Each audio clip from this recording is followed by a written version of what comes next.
أعوذ بالله من الشيطان الرجيم بسم الله الرحمن الرحيم يثبت الله الذين آمنوا بالقول الثابت في الحياة الدنيا والآخرة وقال الله أيضا قل إن الموت الذي تفرون منه فإنه ملاقيكم. அன்பான சகோதரர்களே, நாமெல்லாம் மண்ணறையிலே நின்று கொண்டிருக்கின்றோம். இந்த மண்ணறை என்பது ஒவ்வொரு முஸ்லீமும் இந்த மண்ணறையை சந்திக்கக்கூடிய நேரத்தில் அவருக்கு அவருடைய மரணம் ஞாபகம் வர வேண்டும். அது மட்டும் இல்லாமல் மறுமையும் ஞாபகம் வர வேண்டும். ஏனென்று சொன்னால் இந்த மண்ணறை என்பது மறுமையினுடைய முதல் வீடு என்று அல்லாஹுடைய தூதர் ஸல்லல்லாஹு அலைஹி வஸல்லம் அவர்கள் சொல்லியிருக்கின்றார்கள். இந்த இடத்தில் ஒரு மனிதன் ஈடேற்றமடைந்தால்தான் மறுமையில் வெற்றி பெற முடியும் என்பதையும் மார்க்கம் நமக்கு மிக தெளிவாக சொல்லி காட்டுகின்றது. அதனால் உள்ளே வரும் பொழுதே நமக்கு என்ன செய்யணும் அப்படின்னா, மரணத்தை பற்றியான யோசனை வர வேண்டும். இன்றைக்கி ஒருத்தர் நம்ம தூக்கிட்டு வரோம், நாளைக்கு நானும் இப்படித்தான் வருவேன் அப்படிங்கிற அந்த யோசனை எனக்கு வேணும். அப்போ அந்த யோசனை என்ன செய்யும் அப்படின்னு கேட்டிங்கன்னா, நான் இந்த உலகத்தில் சரியாக வாழ்வதற்கான வழிவகை ஏற்படுத்தும். எனக்கும் அல்லாஹ் மரணத்தை வச்சுருக்கிறான், நான் மரணத்தை தழுவுவேன். எனக்கு எந்த வயசில் மரணம் வரும்னு சொல்ல முடியாது. ஏன்னா மரணத்தை பொறுத்த வரைக்கும் நபி ஸல்லல்லாஹு அலைஹி வஸல்லம் அவங்க சொல்கிறாங்க, உங்களுடைய கற்பனைகளை தகர்க்கக்கூடியதுதான் மரணம். நாங்கள் அக்திரு திக்ர ஹாதிமில் லத்தாத், உங்களுடைய மனக்கோட்டையை தகர்த்தெறியக்கூடிய மரணத்தை அதிகமாக நினைவு கூறுங்கள் அப்படின்னு சொல்லி நபி ஸல்லல்லாஹு அலைஹி வஸல்லம் சொன்னாங்க. நம்ம என்னதான் ஒருத்தர் மேலே அன்பு வச்சுருந்தாலும் பாசம் வச்சுருந்தாலும் அவங்கள பற்றி 1000 கற்பனைகள் நம்ம வச்சுருந்தாலும் ஒரு மரணத்தின் மூலமாக அது எல்லாமே தகர்க்கப்பட்டிருக்கு.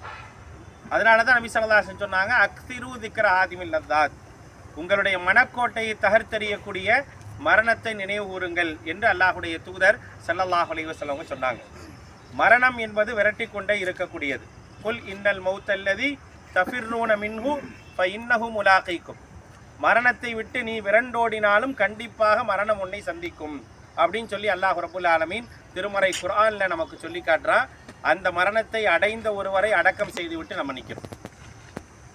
அல்லாஹ் ரப்புல் ஆலமீன் இன்றைக்கு காலை வரைக்கும் தான் இந்த உலகத்தில் அவங்களுக்கு வாழ்கிறதுக்கான வாய்ப்பை கொடுத்தான். அந்த வாய்ப்பு, அந்த தவணை முடிந்த உடனே அவர்கள் மரணித்து விட்டார்கள். நம்ம எல்லாத்துக்கும் அப்படித்தான். நம்ம எவ்வளோ நாள் இந்த உலகத்தில் வாழணும், எத்தனை நாள் நமக்கு ரிஸ்க் இந்த உலகத்தில் இருக்கும் அப்படிங்கிறத நம்ம தாயினுடைய வயிற்றில் இருக்கும் பொழுதே அல்லாஹ் ரப்புல் ஆலமீன் எழுதிடுறான். நமக்கு எவ்வளோ கிடைக்கும் இந்த உலகத்தில், நம்ம எப்படி நல்லவனாக வாழ்வோமா கெட்டவனாக வாழ்வோமா, நமக்கான தவணை என்ன, நமக்கான வாழ்வாதாரம் என்ன, எல்லாமே நம்முடைய தாயின் வயிற்றில் இருக்கும் பொழுதே எழுதப்பட்ட நிலையில்தான் நீங்களும் நானும் பிறக்கிறோம். அந்த தவணை எப்போ முடியுதோ அப்போ நமக்கு உயிர் போயிடும். மலக்குல் மௌத் வந்து என்ன செய்வாங்க, உயிரை எடுத்துருவாங்க. நல்லவர்களாக இருந்தால் நல்லபடியாக உயிரெடுப்பாங்க, தீயவர்களாக இருந்தால் சிரமப்பட்டு உயிரெடுப்பாங்க. நல்லபடியான நம்ம என்ன நினச்சிடக்கூடாது அப்படின்னா, தூங்கிட்டே இருக்கும்போது ஒருத்தர் மௌத்தாகிறாரு அது நல்ல மௌத்து, நோய்வாய்ப்பட்டு கஷ்டப்பட்டு ஒருத்தர் மௌத்தாகிறாரு அது கெட்ட மௌத்து நம்ம விளங்கிடக்கூடாது. அதல்ல, வேதனை 2 விதமாக இருக்குது. உடல் ரீதியான வேதனை, ஆன்மா ரீதியான வேதனை. நம்ம பார்க்குறதெல்லாம் உடல் ரீதியான வேதனை தான். யாராவது ஒருத்தர் கஷ்டப்பட்டு மௌத்தா போகிறாங்கன்னா அது உடல் ரீதியான வேதனை. அதை எதுக்கு அல்லாஹ் வைக்கிறான் அப்படின்னா, ஒரு முஸ்லீமாக இருந்தால் அவருடைய பாவங்களை மன்னிக்க வேண்டும் என்பதற்காக அல்லாஹ் உடல் ரீதியான வேதனையை தரான். ஆனால் ஆன்மா ரீதியான வேதனைன்னு இருக்கு, அதை நம்மளாம் பார்க்கவே முடியாது. அந்த வேதனையை பொறுத்த வரைக்கும் யார் உலகத்தில் பாவியாக இருந்தாங்களோ அவங்க தான் கடுமையான வேதனை அனுபவிப்பாங்க. எந்த அளவுக்கு அல்லாஹ் சொல்கிறான்னா, இன்னல்லதீன தவஃபாஹுமுல் மலாயிகத்து யத்ரிபூன வுஜூஹஹும் வஅதுபாரஹும், உயிரை கைப்பற்ற மலக்குல் மௌத் வந்து என்ன செய்வார் அப்படின்னா, அவருடைய முகத்திலும் முதுகிலும் அடித்து உயிரை கைப்பற்றுவார்கள். யாருக்கு? பாவியாக இந்த உலகத்தில் அல்லாஹ்வை வணங்காம, அல்லாஹ்வை புரியாம, எப்படி அல்லாஹ்வை வணங்க வேண்டும் என்று தெரியாமல் வாழ்கிறாங்கல்ல, அவங்களுக்கு சிரமமாக இருக்கும் உயிரை எடுக்கிறது, அடித்து உயிர் எடுக்கப்படும். ஆனால் நல்லவர்களாக இருந்தால் நபி ஸல்லல்லாஹு அலைஹி வஸல்லம் சொல்கிறாங்க, ஒரு கோப்பை நிறைய நீர் இருந்து அதை அப்படி கவிழ்த்தினால் எப்படி இலகுவாக தண்ணீர் வெளியே வருமோ அந்த அளவுக்கு மிக இலகுவாக உயிர் எடுக்கப்பட்டு விடுங்கிறாங்க.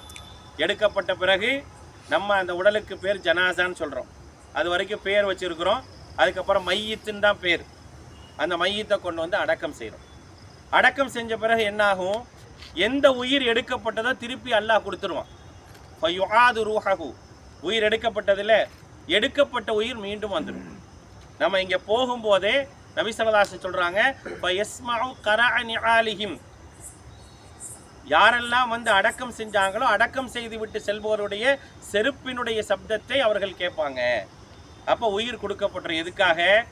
இந்த உலகத்தில் எப்படி வாழ்ந்தீங்க அப்படிங்கிறத முதல் பரிசோதனை கேள்வி கேட்பதற்காக. இங்கே தான் கேள்வி ஆரம்பிக்கும். அல்லாஹ் சொல்கிறானா இல்லையா?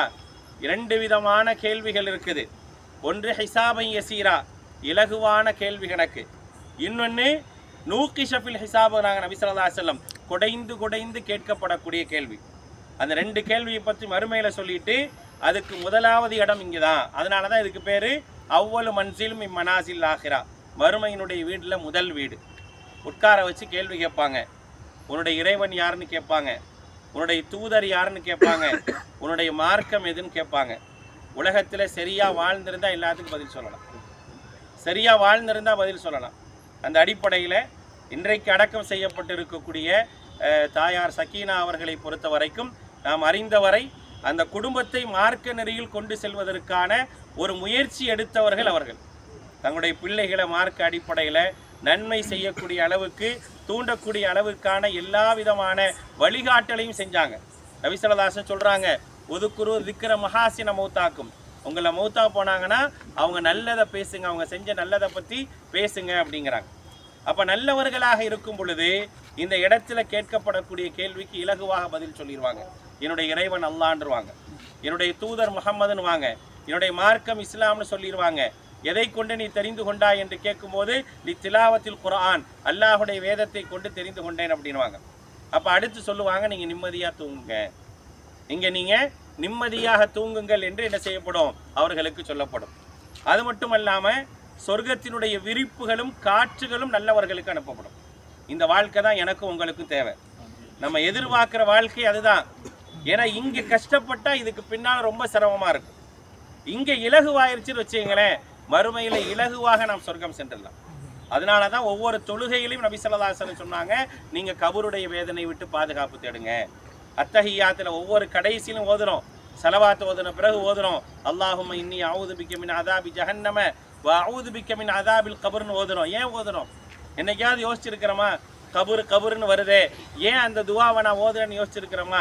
அந்த அளவுக்கு வேதனை உண்டு. எப்படி இருக்கும் இந்த வேதனை? ஒரு பாவிக்கு இங்கே தரக்கூடிய வேதனை எப்படி இருக்குங்கிறத நபி ஸல்லல்லாஹு அலைஹி வஸல்லம் சொல்லும் போது சொல்கிறாங்க, ஒரு பாவி அனுபவிக்கக்கூடிய வேதனையை உலகத்தில் உள்ள எல்லா ஜீவராசிகளும் கேட்கும், ஜின்களையும் மனிதர்களையும் தவிர. இந்த கபூரில், இந்த கபூரிஸ்தானில் ஒருத்தர் வேதனை செய்யப்படுறாருன்னா இங்கே பல ஜீவராசிகள் இருக்குன்னு வச்சுக்கோங்க. ஆடு இருக்குது, மாடு இருக்குது, மற்ற ஜீவராசிகள் இருக்குன்னா அவை எல்லாத்துக்கும் இதில் செய்யப்படக்கூடிய வேதனை தெரியும். மனிதர்களுக்கும் ஜின்களுக்கு மட்டும் அல்லாஹுடைய தூதர் இந்த வேதனை கேட்காதுங்கிறாங்க. ஏன்னா கேட்டால் நீங்கள் யாருமே இங்கே கொண்டு வந்து அடக்கம் செய்யவே மாட்டீங்க. அந்த அளவுக்கு கொடுமையாக இருக்கும். கபூர் நெருக்கும். கபுரஹு ஹத்தா இஹ்தலஃப இலாஹு, 2 விழா எலும்புகள் ஒன்றோடு ஒன்று ஆகிவிடக்கூடிய அளவிற்கு மன்னரை நெருக்குங்கிறாங்க. அதே போல கண் தெரியாத காது கேட்காத ஒரு வானவர் இரும்பு சம்பட்டியை கொண்டு வந்து அந்த மனிதரை அடிப்பார்ன்றாங்க நபி ஸல்லல்லாஹு அலைஹி வஸல்லம். இதெல்லாம் ஒரு நாள் 2 நாளுடைய வேதனை இல்லை, மறுமை நாள் வரை நடந்து கொண்டே இருக்கும். மறுமை நாள் வரை இந்த வேதனை இருக்கும் பாவிகளுக்கு. ஆக இந்த உலகத்தில் வாழும்போது நான் யோசிக்க வேண்டிய விஷயம் என்னன்னா, அந்த வானவர்கள் கேள்வி கேட்கும் போது ஒழுங்கா பதில் சொல்லாதவங்களை பார்த்து சொல்லுவாங்க, லா தரைத்த வலா தலைத்தன்னுவாங்க. நீ குர்ஆனை நீயா படிக்கல, குர்ஆனுடைய உபதேசங்களை நீ கேட்கவும் இல்லை அப்படின்வாங்க. அந்த மாதிரி நம்ம இருந்துடக்கூடாது. அல்லாஹ் நிறைய உபதேசங்களை சொல்றான். முதலாவது சொல்றது என்ன? அல்லாஹ்வை மட்டுமே வணங்கி அவனுக்கு எந்த விதமான இணை வைப்பும் இல்லாம வாழுங்கிறான். ரெண்டாவது அல்லாஹுடைய தூதர் ஸல்லல்லாஹு அலைஹி வஸல்லம் அவர்களை முழுமையாக பின்பற்றி நட அப்படிங்கிறான். இஸ்லாம் என்ன ஏவல் விளக்கல்களை சொல்லுதோ அதை சரியான முறையில் கடைபிடிச்சு வாழு. அந்த வாழ்க்கை நம்மள்கிட்ட இருந்தா இந்த வாழ்க்கை எப்படி இருக்கும் தெரியுமா? அல்லாஹுடைய தூதர் ஸல்லல்லாஹு அலைஹி வஸல்லம் சொல்றாங்க, சொர்க்கத்தினுடைய காற்று கிடைக்கும். சொர்க்கத்தை அல்லாஹ் திறந்து காட்டுவான். நாளை மறுமை நாள்ல நான் எதெல்லாம் அந்த சொர்க்கத்தில் அனுபவிக்க போறேனோ அதெல்லாம் திறந்து காட்டுவாங்கிறது எவ்வளோ பெரிய பாக்கியம். மன்னரையில் இருக்கிறவங்க ஆசைப்படுவாங்க, நல்லவங்க, இப்படி ஒரு நிலையை நான் என்னுடைய உறவுகளுக்கு சொல்ல முடியுமா அப்படின்னு ஏங்குவாங்க. ஆனால் அதுக்கெல்லாம் வாய்ப்பு இல்லை. அப்படிப்பட்ட ஒரு வாழ்வியலை இவர்கள் பெற வேண்டும் என்று துவா செய்வதோடு இங்கே வந்திருக்கக்கூடிய நமக்கும் கிடைக்கணும் துவா செய்யணும். அதுக்கு தான் இங்கே வரோம். இங்கே வந்தோம் நமக்கு மரணம் ஞாபகம் வரணும். மறுமை நாளில் அல்லாஹ்வுக்கு முன்னால் நான் நிற்பனே, என்னை அல்லாஹ் விசாரிப்பானே ஞாபகம் வரணும். அந்த ஞாபகம் இருந்தால்தான் நானும் மரணத்தை நினைப்பேன். மரணத்தை ஆசைப்பட சொல்லலை, மரணத்தை நினைவு கூறுங்கிறாங்க.